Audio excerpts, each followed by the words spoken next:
What's up, guys? Garrett here with Rast Group, back in another video. Today, diving into my duty belt setup. Those of you who don't know, I've been in law enforcement going on to my 9th year. I work road patrol. I'm a field training officer. I'm a certified hostage negotiator. I'm a forensics investigator. Nothing super high speed or crazy, but I am pretty involved with my department. So I end up working some overtime. I've gone to call outs, so on and so forth. And this is the belt that I've been using for the last 4 years. The belt itself is a Safariland 2 or 2 1/4, I can't remember, leather duty belt 2-piece Velcro system. So here's the belt, and I'm sure you can already see, but just to give you a better idea. So the inside of the leather belt is lined with Velcro, and that marries up to my inner pants belt, which is the opposite of this kind of side of the Velcro. Traditionally, duty belts are slick. They are attached primarily to the officer with keepers.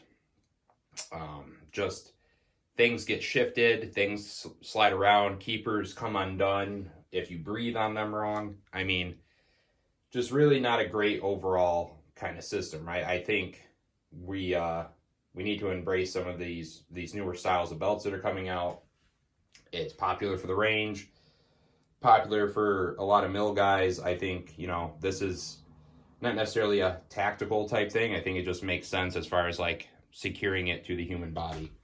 So been very happy with it. Safariland across the board is, I think, rock solid. I mean, they definitely make a lot of shit that I don't like, but they make a lot of shit that I do.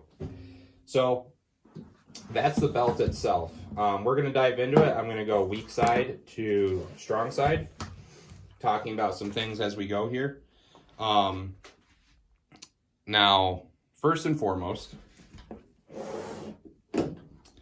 I have this metal key ring kind of keeper thing here, right? It's slides onto the belt, just a metal clasp.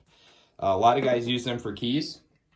It's definitely there if I need to attach some, random set of keys I find at a pinch, or like a gun locker key real quick. If I have to stow my weapon to go into someplace, I know exactly where it's at. I don't lose it. But primarily, it's for this. This is a Tough Products active shooter kit. It gives me, when it's fully loaded out, a full blowout kit, 4 magazines. We do not get issued active shooter kits at work. We don't have them issued to the patrol cars. We get 1 spare rifle magazine for the patrol car, plus the 1 magazine that is inserted into the rifle. I don't like that. I don't like those odds, especially when we've seen combat studies that show in a fully involved gunfight, you're looking at a mag a minute. Sometimes a matter of a minute or two can mean backup being there or backup not being there. So I'm trying to set myself up for my best possible chance that I could have. There are a lot of options on the market, whether it's readily donnable chest rigs, heavier plates with pouches on them. There's a ton of things. I opted to try this. It's made by Tough Products, and I think it costs like $80. So I like it enough where I'm considering getting a second one to keep in my car for my car partners in the event that they run into a situation. I'm not convinced this is the absolute best, but it is an option. So that's why I have the keyring. Next, a S-Tac Kiwi single M4 mag pouch, slick sided, no molly on the exterior. That is attached using Velcro 1-wrap. Have had no issues with this being a securing method so far, and I was having trouble finding S-Tac clips for belt sizes to this extent, the 2 to 2 1/4 range.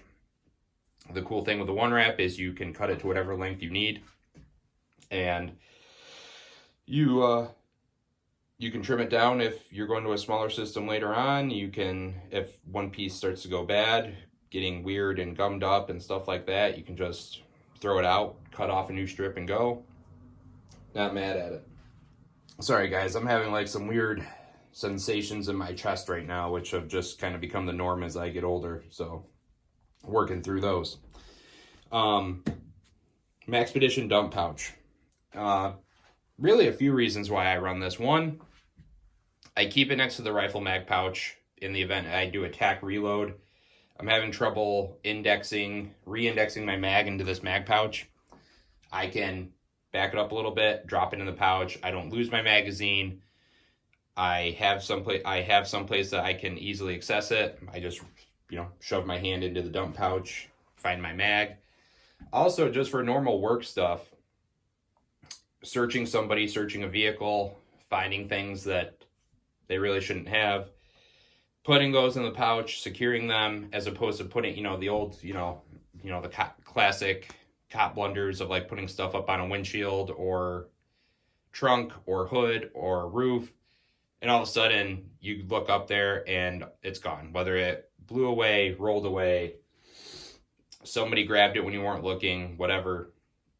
I can 100% say that I've never had something completely go up missing. The scariest moment of my life was something was blown off of the roof of my car onto my rear windshield, and that took me a few minutes to figure out where it went, and it scared me enough where I decided, okay, I want a better way to do this. Next, I go back and forth where if I want a med pouch in here. Riding in a car, anything on your lower back is going to create strain and pressure and stress, and it all leads back to pain in the end. I go back and forth. Right now, I do keep combat gauze and chest seals in one of my work cargo pockets, plus what you'll see is a tourniquet on my holster. Maybe I'll end up adding a trauma kit on here again. We'll see. For right now, not doing it though.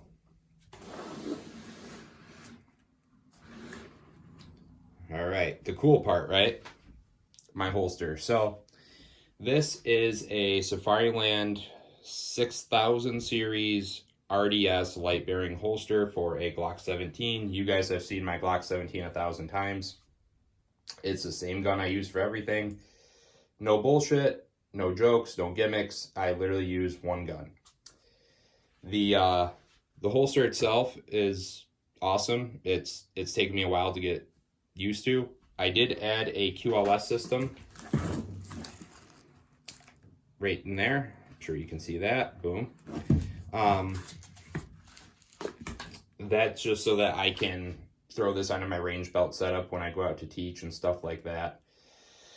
I am using a Condition Gray SRC3 on here to retain a cat tourniquet that is staged and ready to go. Condition Gray, Joe, the owner, also just opened Trinity Training Complex over in Staten Island. He's a awesome fucking human being, super knowledgeable, super humble. Can talk to him about absolutely anything. The dude's awesome. So that's the holster setup. I'm not going to take the gun out right now. It's hot, and I have to work today, so I'm going to leave that there so I don't forget that. Now, let's readjust a little bit here.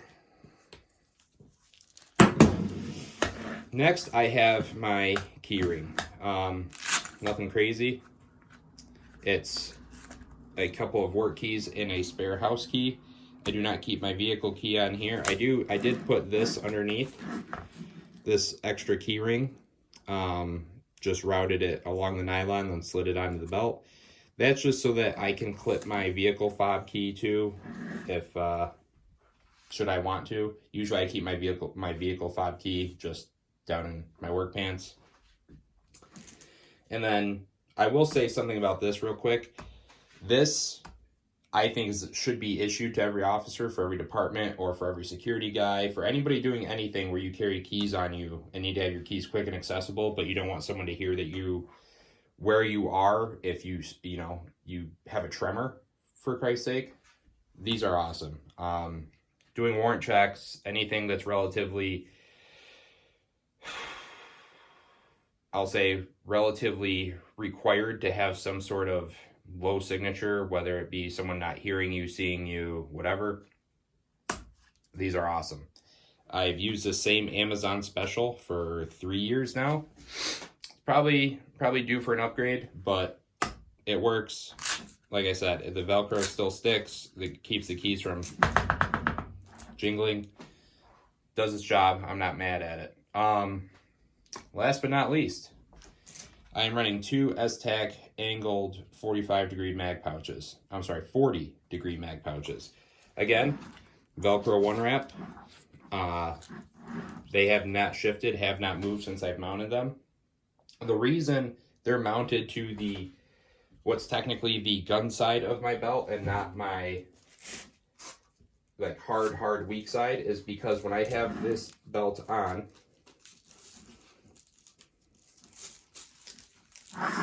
these mag pouches actually sit right about perfectly center line, kind of over the zipper of my pants, or where my buckle would be if I had a buckle on this belt. And that means that I can still have normal draw with my support hand to draw my mag, index up into my mag well. Also, in a pinch, I can reach these magazines with my dominant hand if I have to run the gun with my non-dominant hand. Is that likely to happen? No. So everybody that freaks out about, other strong side shooting, relax. Nobody is saying that that is the norm. Nobody is saying you're going to have to do that every single time. The fact that it's been talked about and it has come up in a gunfight at least once in human history means it's worth talking about, it's worth learning, right? If it's possible, learn it. So I mount these relatively centerline for my, being my primary weapon. Like I said, in American society, most people, including law enforcement, your primary weapon is your handgun. That's what you have on you more often than not. So that is my current duty belt setup for work. It's going to be getting tested again today. I hope this helps somebody that is just kind of getting into the profession, getting into security, maybe just setting up their first gun belt setup in general, and they're looking for any input whatsoever. I'm not saying I have it all figured out, but this is something that I've been refining for the last, about the last 4 or 5 years pretty seriously. Also, you'll see right now, I'm not running any cuffs on this belt system. I keep both sets of cuffs up on my upper carrier right now. That might change going forward. We'll see. I have some things I want to try out, but until then, this is the setup. So until next time, you guys stay safe, stay trained, stay rad. I'll be back with the next one.